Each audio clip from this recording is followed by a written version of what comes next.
Okay, well, I'm conscious that we're still looking forward to more people joining in, but I think it's time for us to get going. Yes. So I want to welcome all of our participants here today, and you are welcome to continue introducing yourselves in the chat box. We'd love to hear where you're from in joining us, and particularly if you are joined by a group or more than one person with you, we would love to hear who's there with you. So welcome to our EDGE webinar today on opening our eyes to transformational ministry, and I am thrilled to welcome the Reverend Dr. Bill Steadman to join us today to walk us through this topic. And Bill is part of a team ministry at St. Andrew's United Church in Sudbury and has a variety of rich experience in many settings across the church, including rural, urban, suburban, small town, and mining town.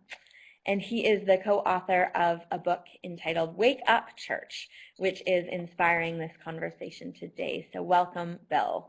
Thank you. It's great to be with you. I look forward to our discussion as we move through the presentation. The opening slides will give us a sense of where we're beginning and what we hope to accomplish. I want to talk about some of the assumptions we make about the church, and particularly about our local church. Some what I would call, in brackets, new assumptions. They're not really new, but I think attitudes that we need to be mindful of as we move forward. I think hospitality is a very important part of the church, and I think sometimes we've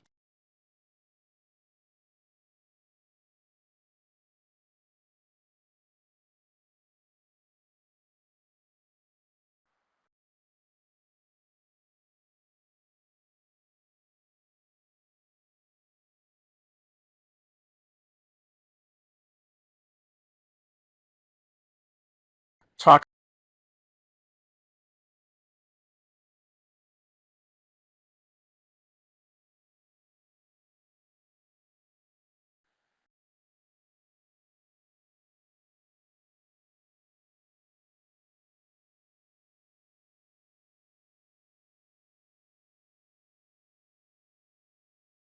more positive and hopeful in terms of getting people involved. So we'll talk about that. We'll talk about how we use SMART goals, a term you've probably heard in many cases, but I'll give you my twist on what that means. I'm going to suggest that it's not about whether we're big or small, it's about whether or not we have passion for who we are as a people of faith, and give some examples of that. And then I'm going to talk more specifically about how do we turn our busy list as planners and board members into a transformational list. It's more than just a language change. Some of the assumptions that I think we make about the church, we use the term church as a generic term. It can be a variety of things. It can be a building, it can be the denomination we're a part of, it could be a group of denominations such as the World Council of Churches, maybe a concept we have. A church is sometimes known as a community asset or an activity center or a gathering place, and sometimes we use church to refer to our congregation. Whenever I use the word church in the context of today, I will be talking about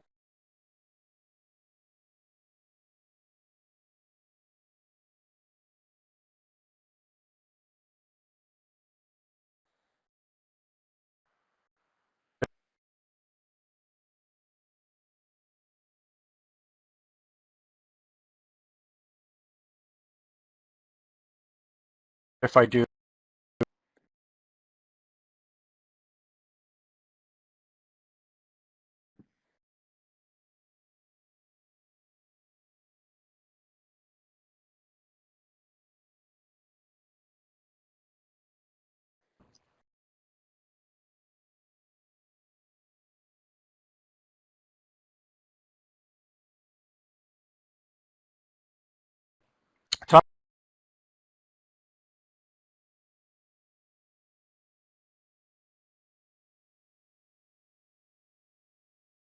talk about the congregation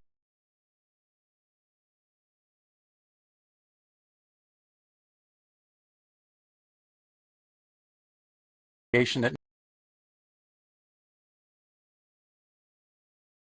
needs to be a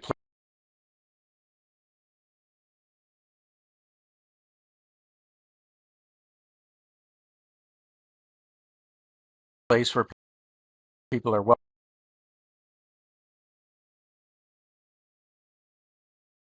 welcomed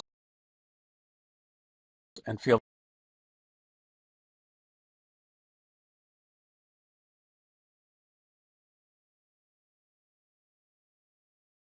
they have a place.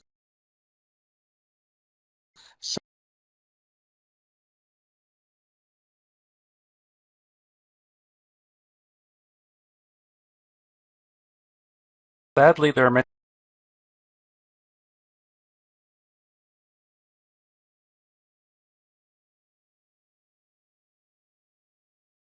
people who do not see that within the church. There's something's happened in their life that they've not either felt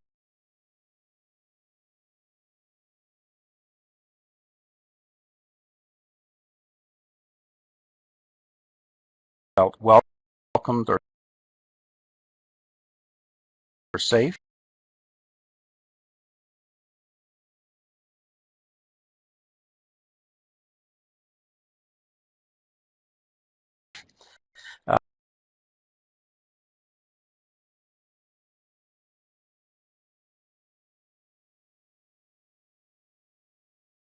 Uh, we need to make sure it is a place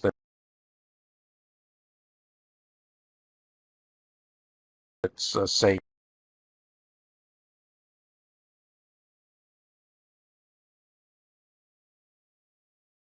where there's we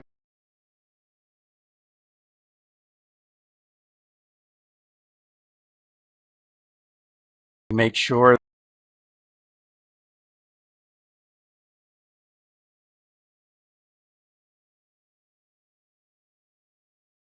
that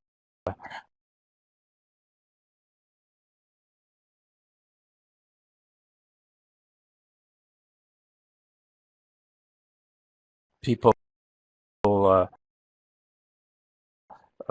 feel welcome, but often what we've done in the past is that we have made people fit into our traditions and habits and not really looked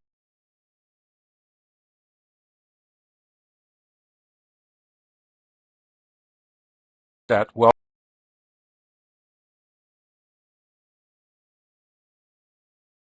welcoming in an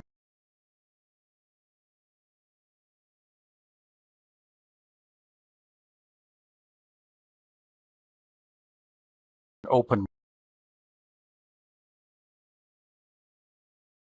way.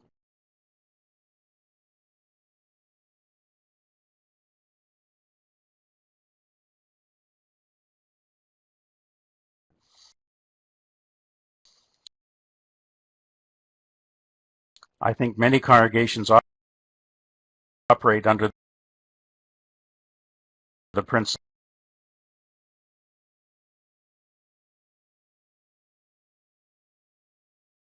of that disagreements are to be avoided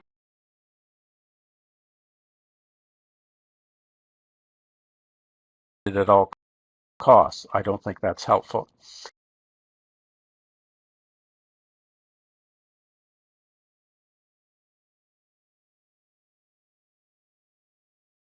And tensions arise when new viewpoints are mentioned or we criticize tradition. We want to make sure we preserve what we've been in the past. So that's the congregation as we live it in many places today. I want to suggest some new attitudes that we bring to the congregation, and as I say,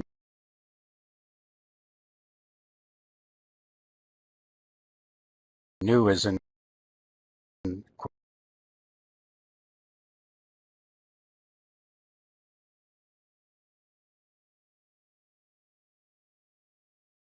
quotations because I'm not sure they're new so much as they are uh, areas of importance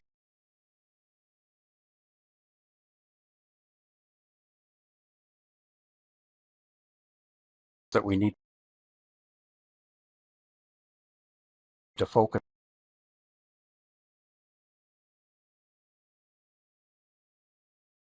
on.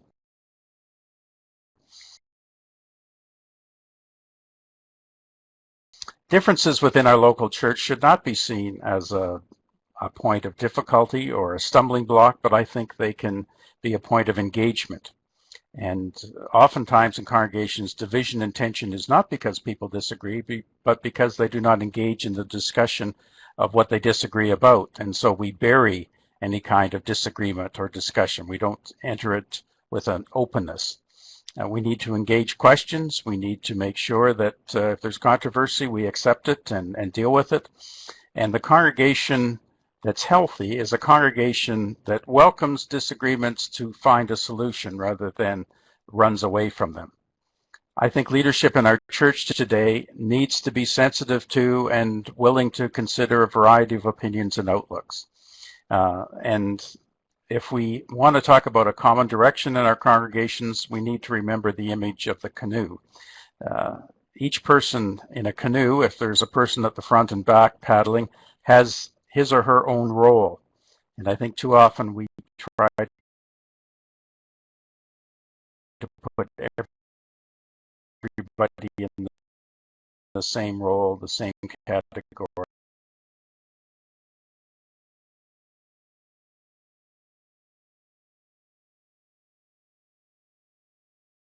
the same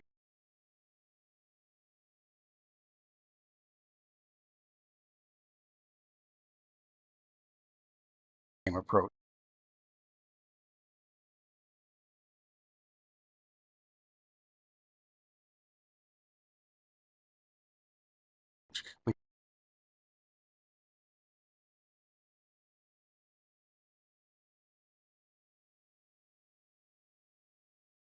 We need to be complementary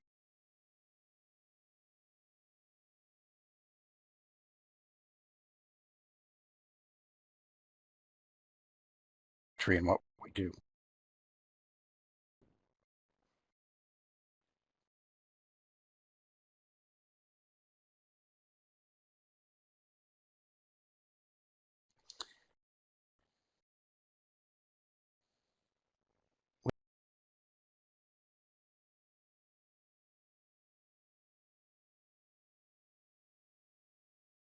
We need to break the cycle of winners and losers, or them and us.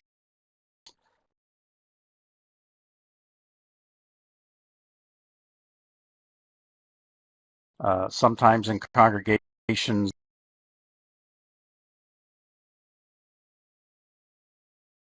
we feel that we need to win uh,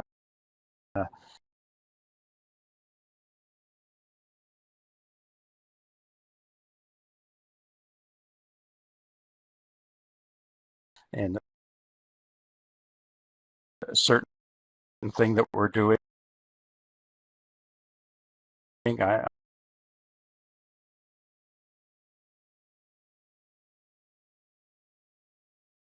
I served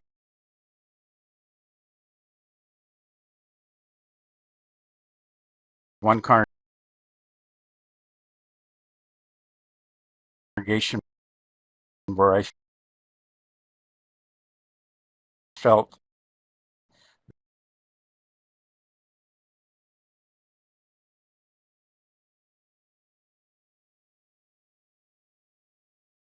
their cycle was certain people won when it came time to the budget one year, or came time to calling a new minister. So the other group lobbied hard to win the next time. They called the minister, set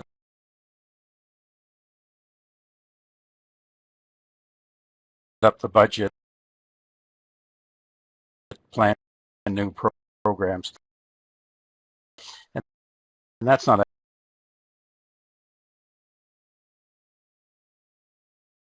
a healthy attitude. I think what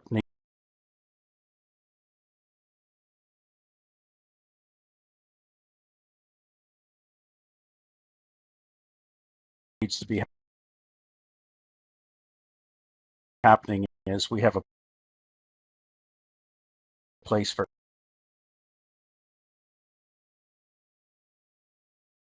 everyone.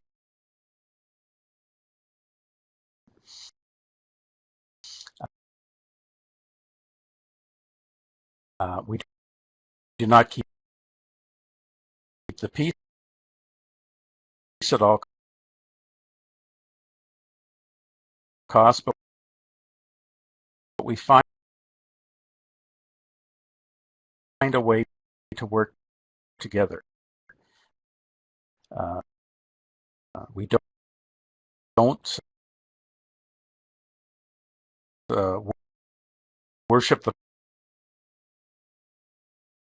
past, and we don't fear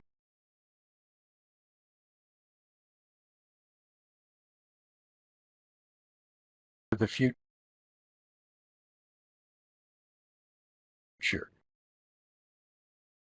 We need to honor the past, respect the past, but we also need to be open to what new opportunities there are.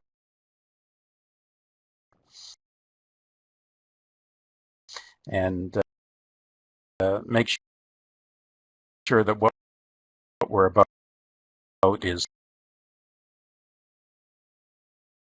the important things. I was at a meeting last night in my new congregation here in Sudbury, and we spent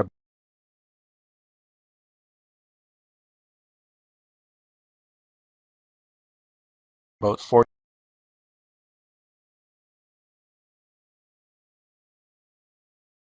minutes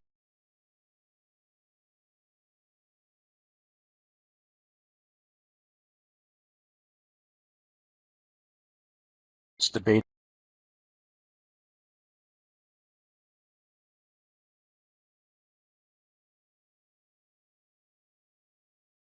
on what kind of chairs would be on the podium for Sunday.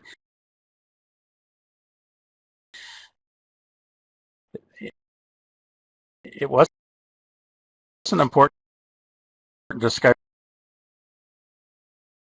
because of the context, but I'm not sure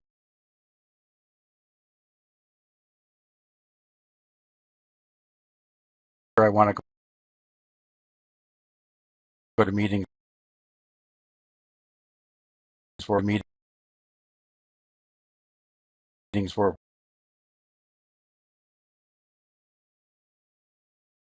we spend 40 minutes talking about what kind of chairs go on the podium. They're more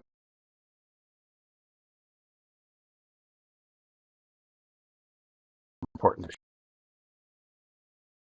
issues.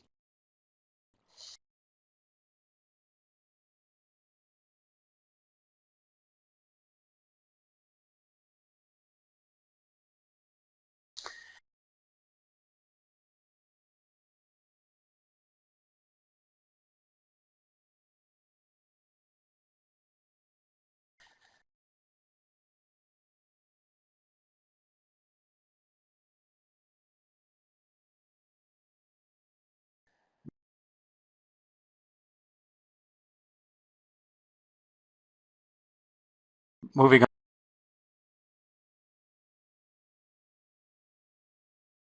on to some of the questions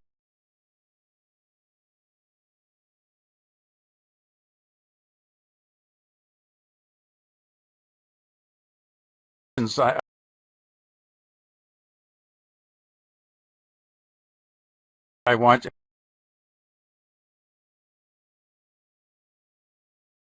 and we'll have a series of questions throughout.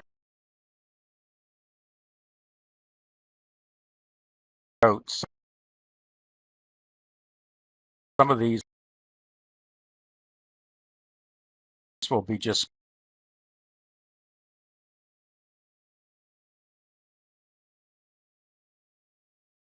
quick questions as this.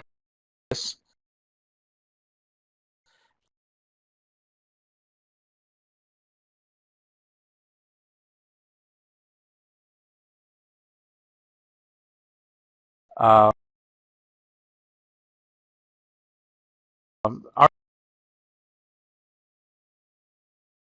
there any of these so-called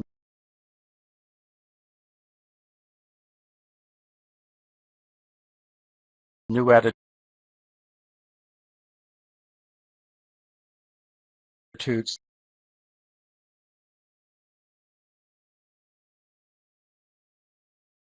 that are evident in your congregation? Do you engage in some of the concerns and questions raised and have good dialogue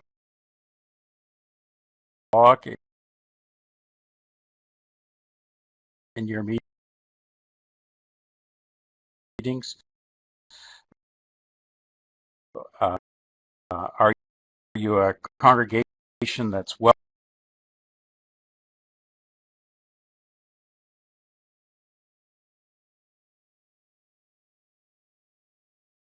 welcoming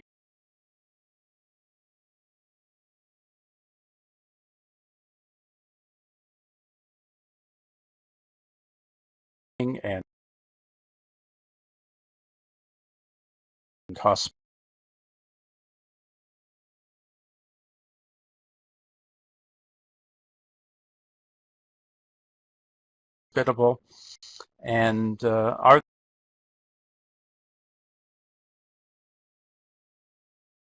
there some new attitudes that I've listed that are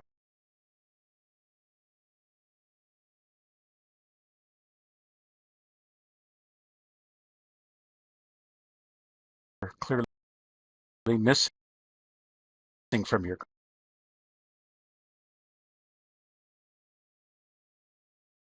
congregation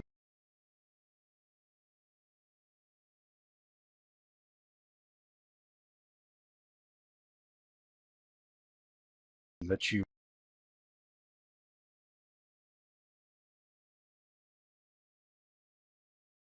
maybe still worship the past. We're not asking you necessarily to respond. If you want to, go ahead, but we want you just to pause and think about that for just a few seconds as you think about your congregation in the context of what we're going to talk about over the next hour.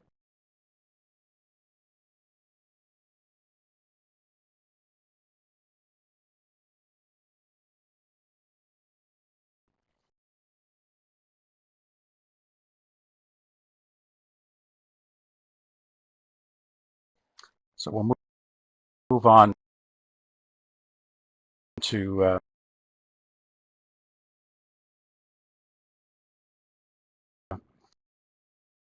our next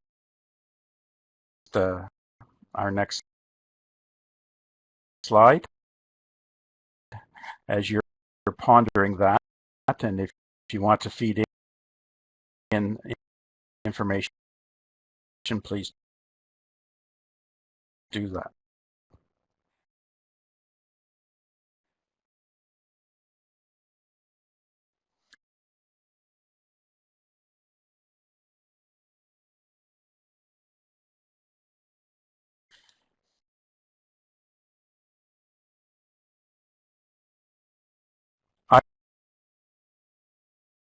I've become more and more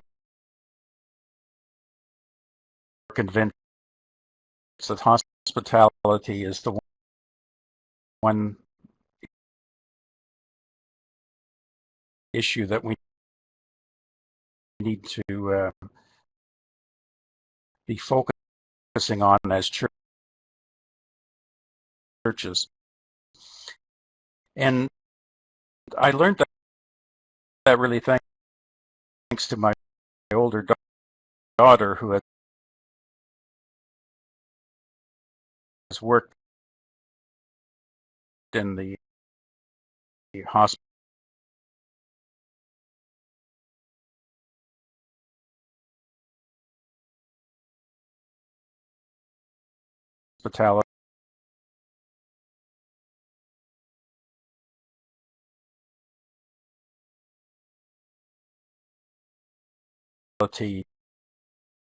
concierge world of hotels.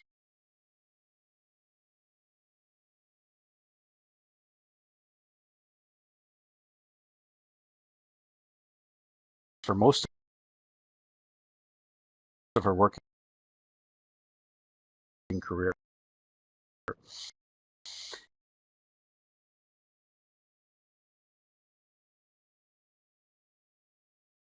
And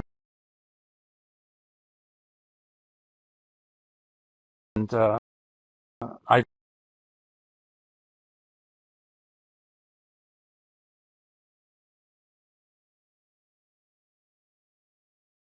visited her once when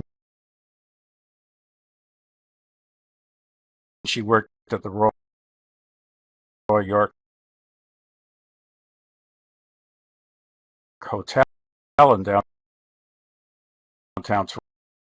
Toronto. She was in her early 20s,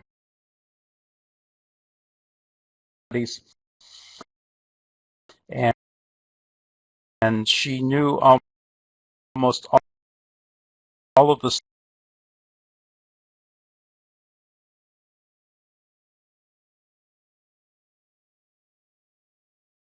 staff in a hotel that has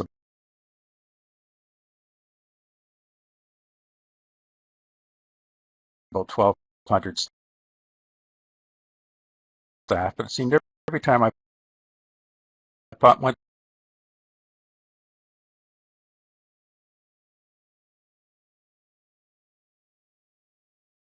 by a staff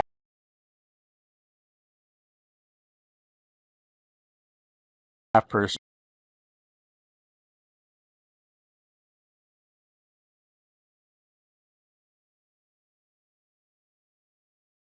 and she knew them and said hello to them, and they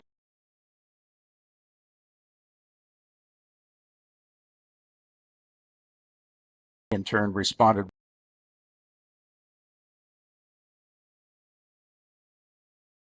with her name.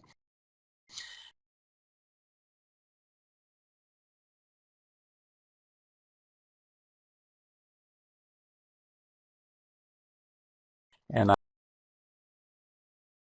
I said, Mary,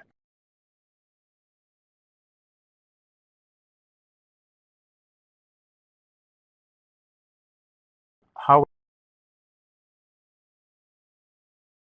is it that you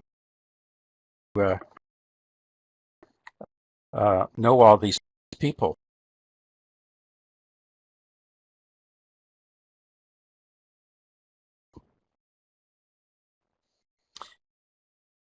And she said, Dad, I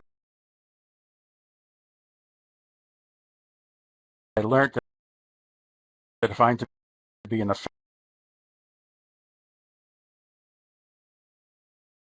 effective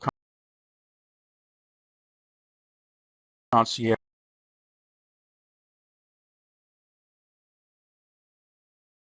and serve the needs of my guests in my part of the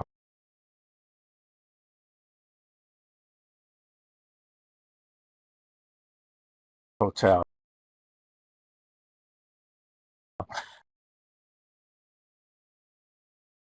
I need to work with all the other staff effectively and cooperatively,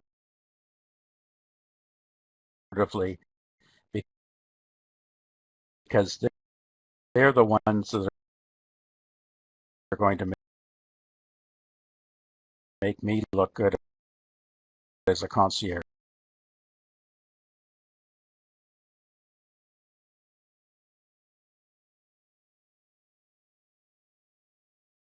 I don't clean the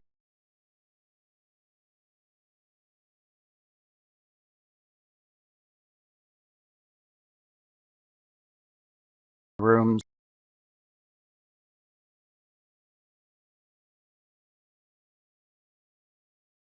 I don't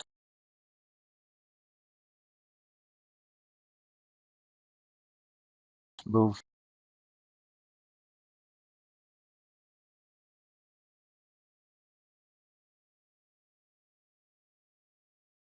their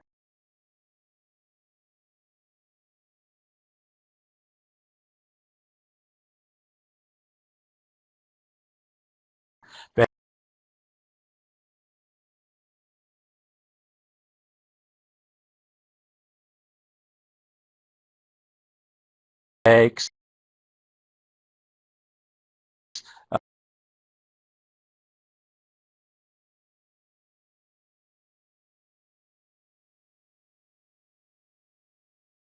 I don't park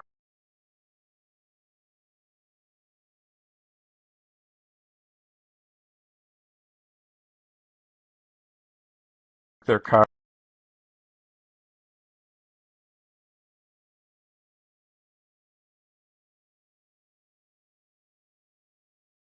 but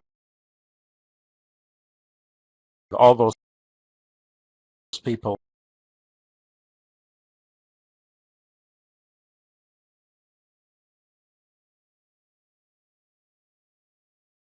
are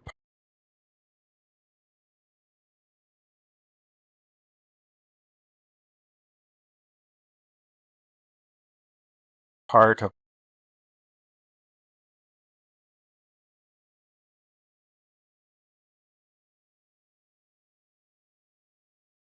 my team, and I need to make sure that they know I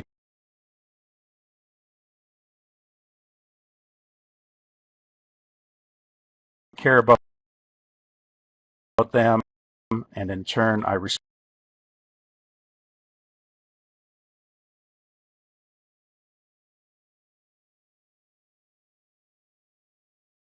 their work and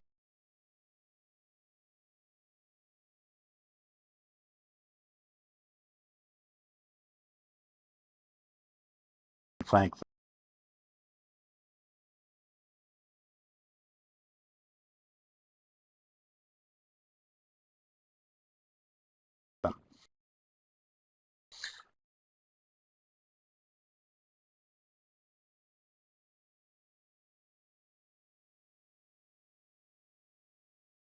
I think it's a good attitude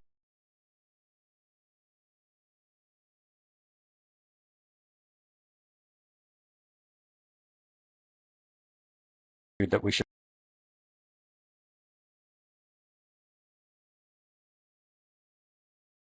have within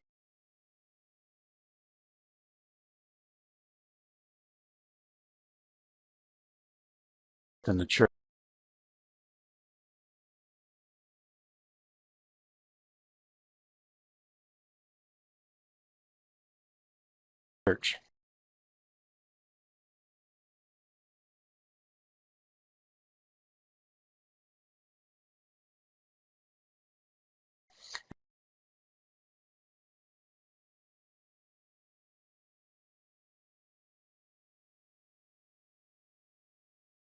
And too often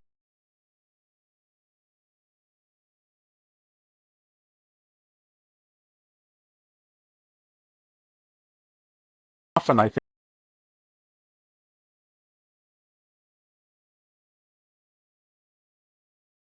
think we expect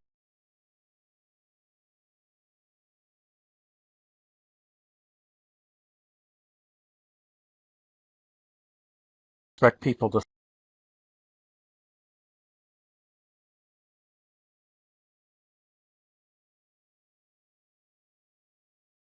fit into who we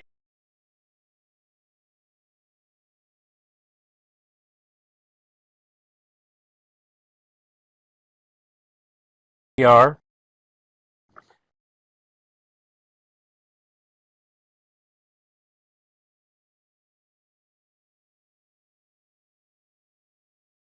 and we don't stretch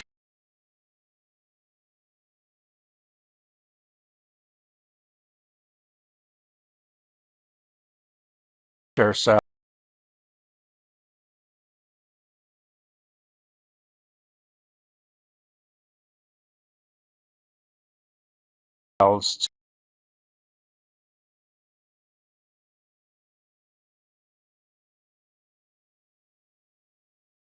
to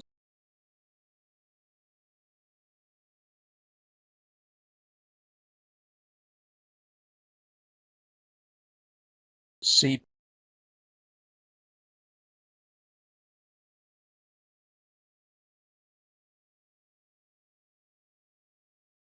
people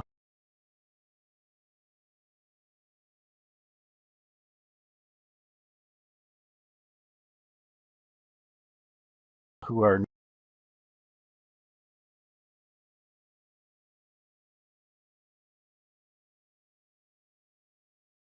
new to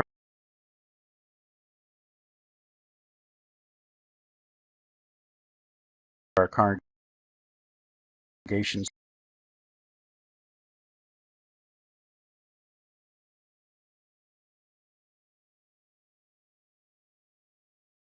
as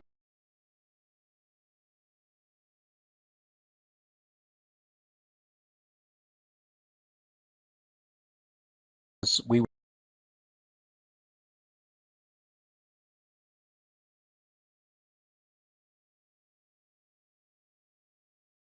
would treat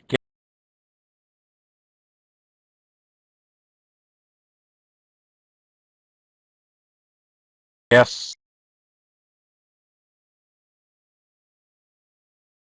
in our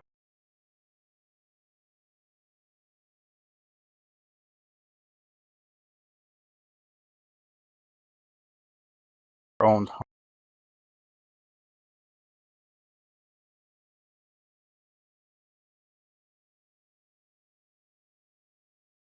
home.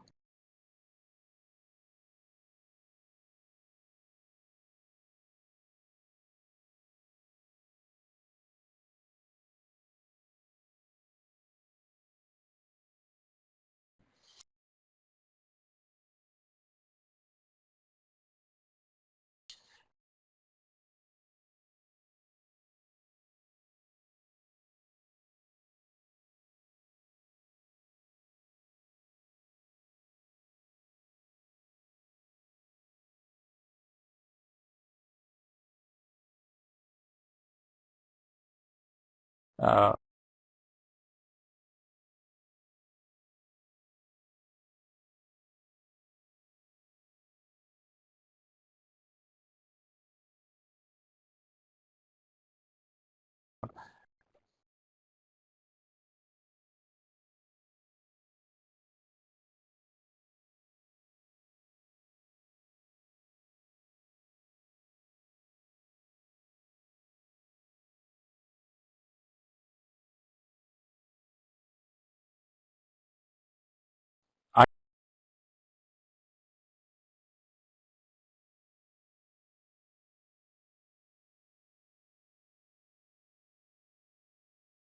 I have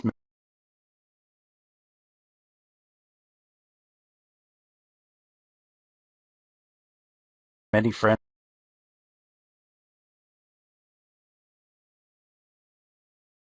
who are very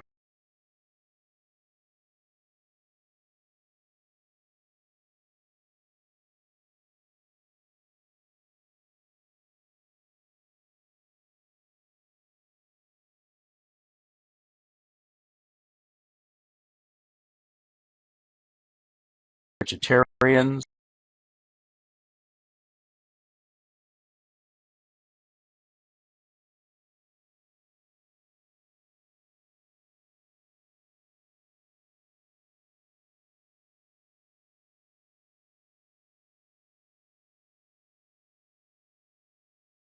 I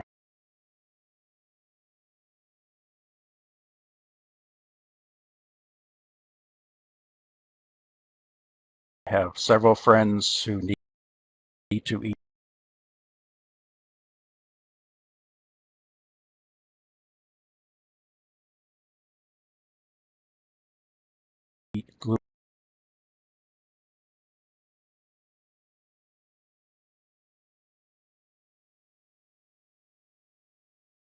gluten-free options in the menu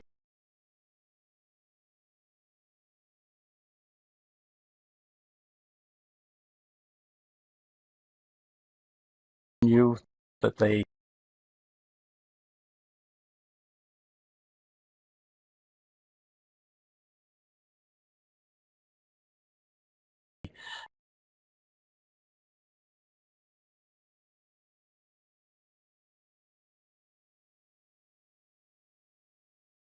have on a day-by-day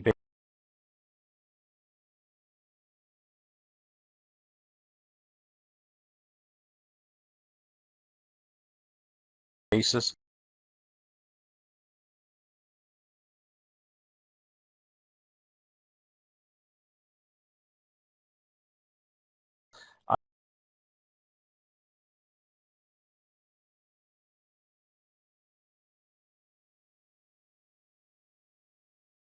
I would never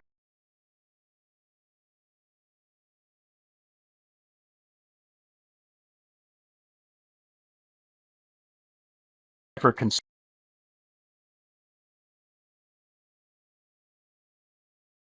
consider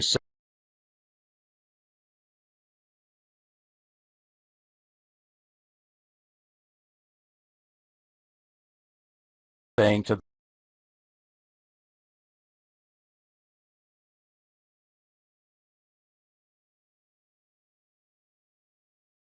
them, well,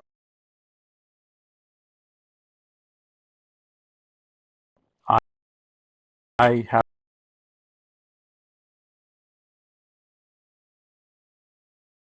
to eat meat, so if you want to come to my place for dinner, you're going to eat meat or you're going to go hungry. Or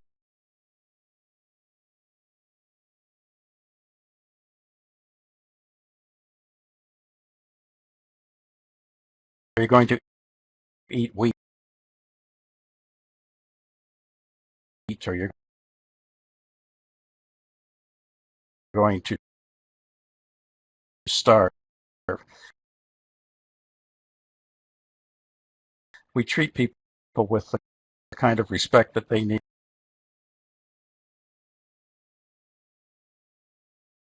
and I think the church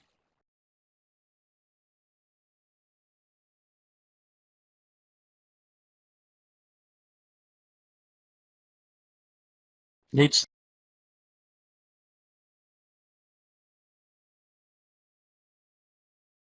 to see its role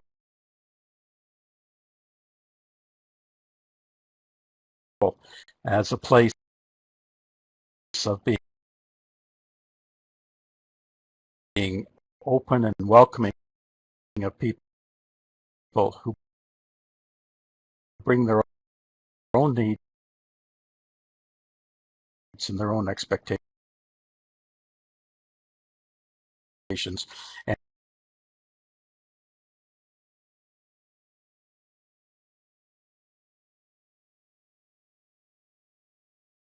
and not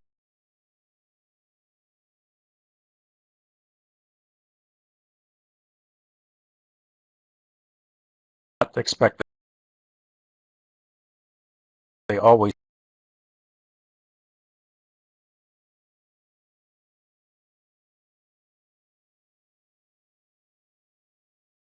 fit into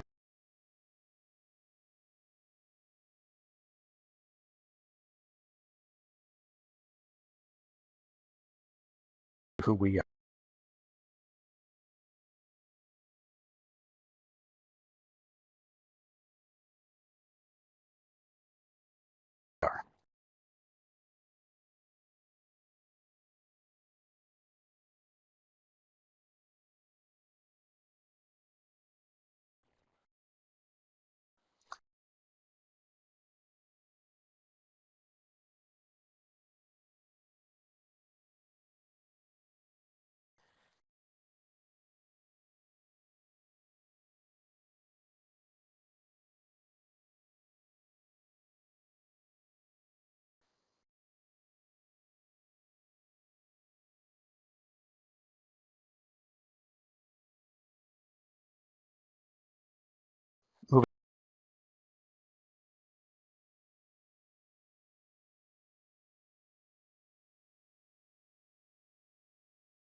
Moving on to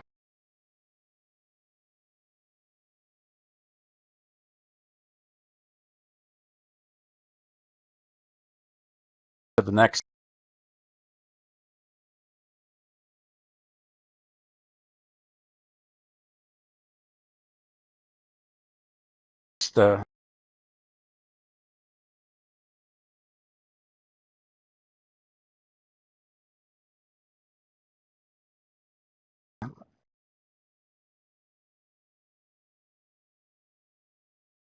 area.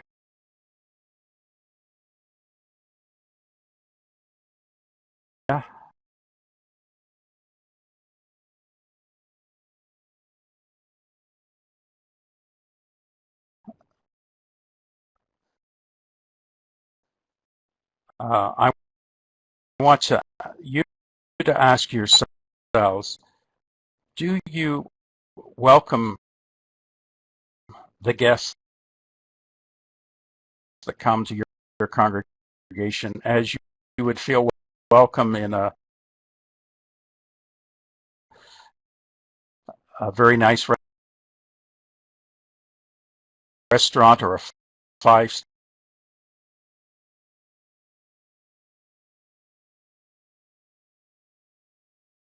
or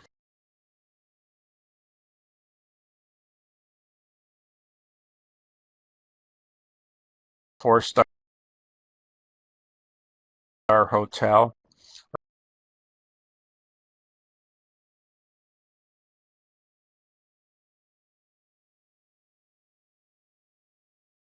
or even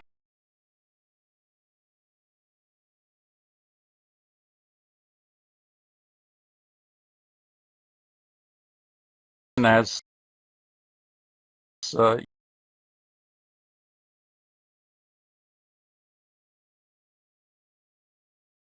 you're welcomed in a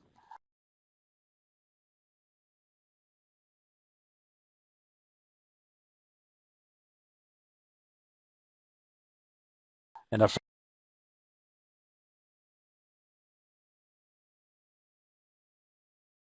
fast food restaurant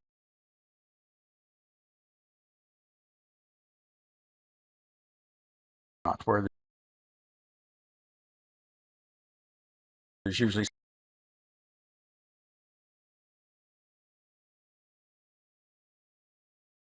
someone there smiling to greet you and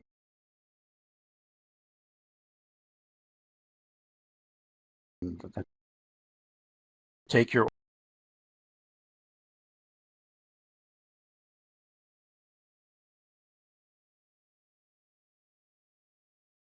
order. Are we as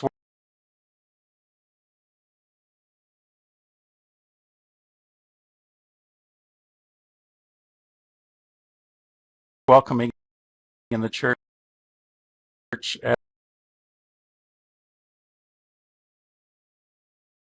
as we are in other parts of society?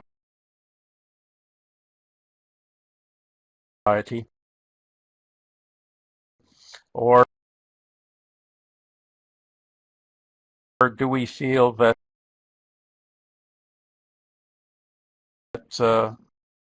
sometimes we want everyone to know what to do without making them feel welcome?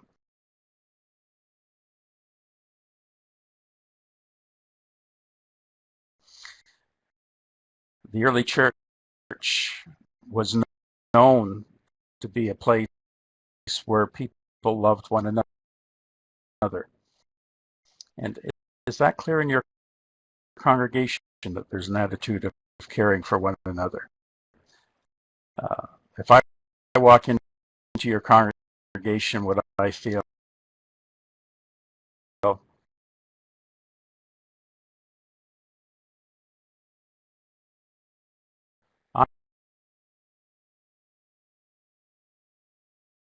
I am really welcome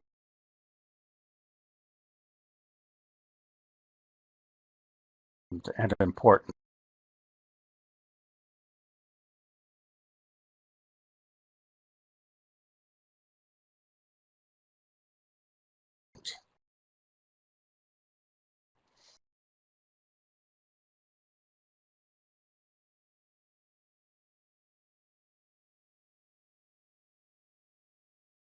Not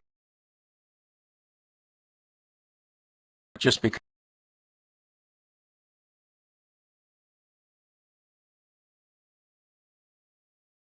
Charmian is on the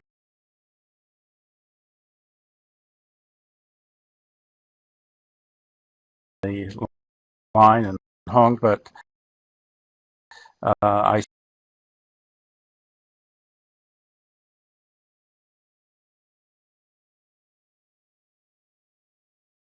served in the congregation in Kitchener where they are active, and from the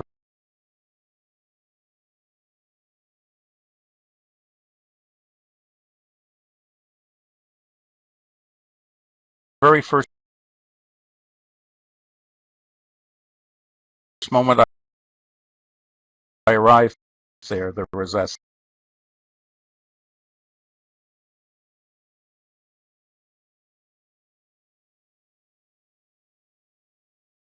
sense of welcoming in that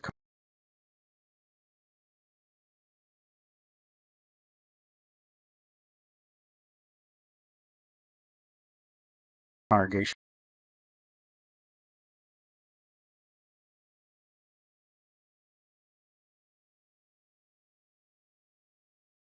that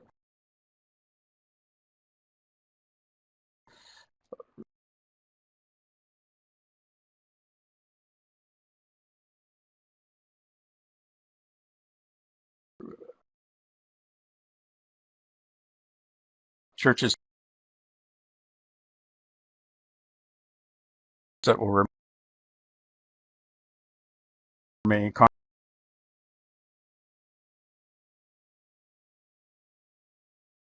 congregations remain nameless.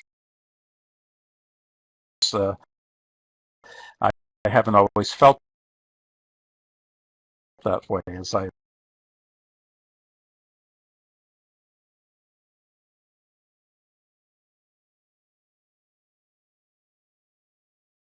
entered into them.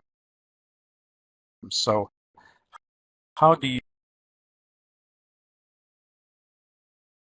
you make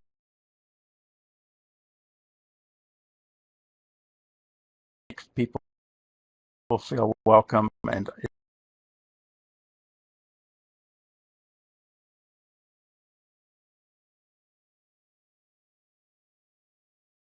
is that a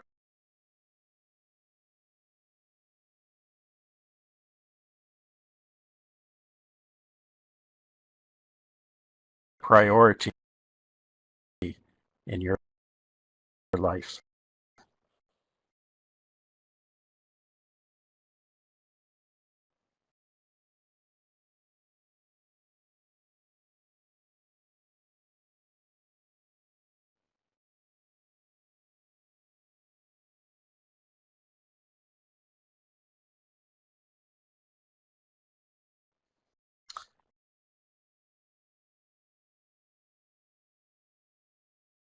We'll let you ponder that as we move on.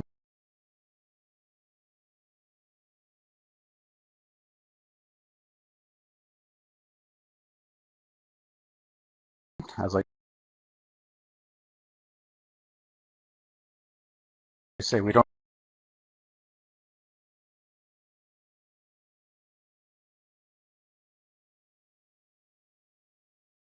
have time to engage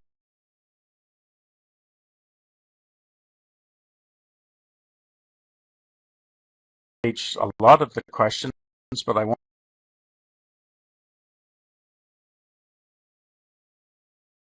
want you to really think about what you can do to make people feel welcome. And we'll carry on.